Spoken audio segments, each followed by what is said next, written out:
Well, let's come back and look at the organ for just 1 second, and I'm going to do something that I'm not familiar with, and this should help us all learn how easy these organs really are. You can play it, pedals, 2 keyboards, you can set your own registrations.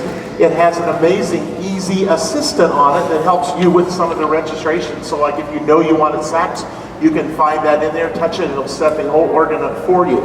But, once again, I'm going to pretend that our band didn't show up here.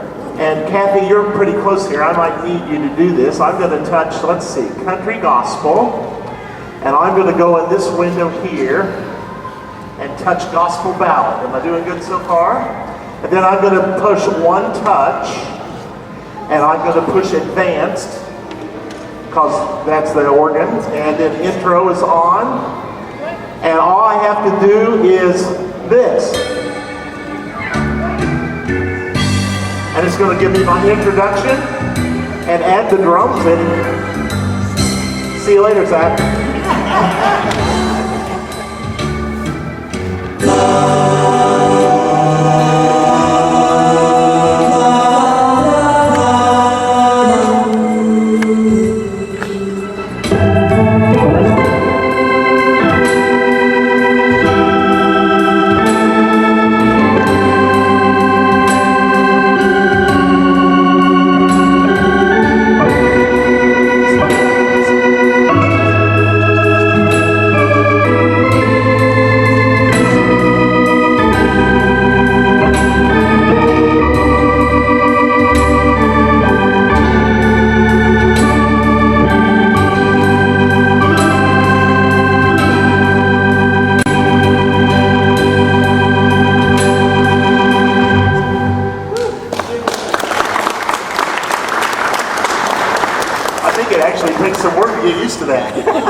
But what a wonderful feature. Again, what we're trying to show you is how versatile and complete this instrument is.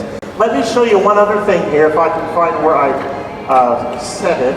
And I believe I have to go back to registrations. Here's my little registration panel in the middle. That's what I'm doing here. And I'm loading all of these memories. I can set each one of these buttons, which recall the sounds, just a whole bunch of times. So I've got tons of these here. So I'm going to go to this one here and hope this is it. If you remember the Swingle Singers.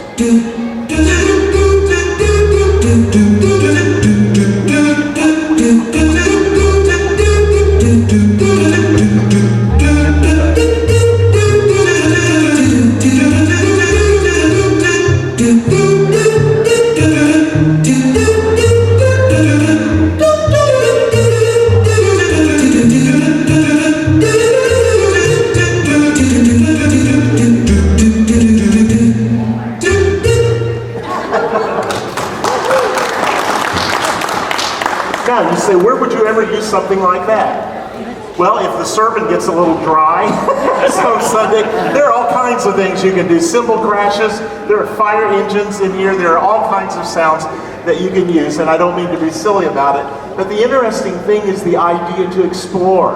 What organ students have traditionally done, like I was a student at the Cincinnati Conservatory of Music in Oregon, and you sit in a practice room that's about this big, with a 3-rank little pipe organ, which means it only has 3 sounds on it, and you sit there and you're trying to play all this music that your teacher wants you to play, not even thinking of what it sounds like. You're just trying to get the notes right with your fingers, because organ's kind of hard to do, isn't it?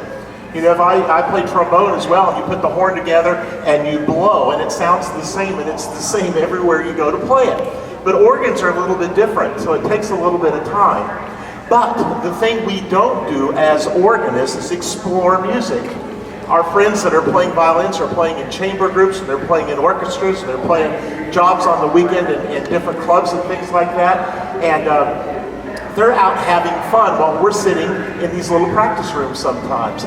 So what I think an organ like this has helped me to do is to explore sounds and to have fun. Like, you might not use that sound to play that Bach piece, but there are hundreds of sounds in here that you could use that would be really exciting. And that's what I really love about having an organ like this that has all of these different styles represented in it.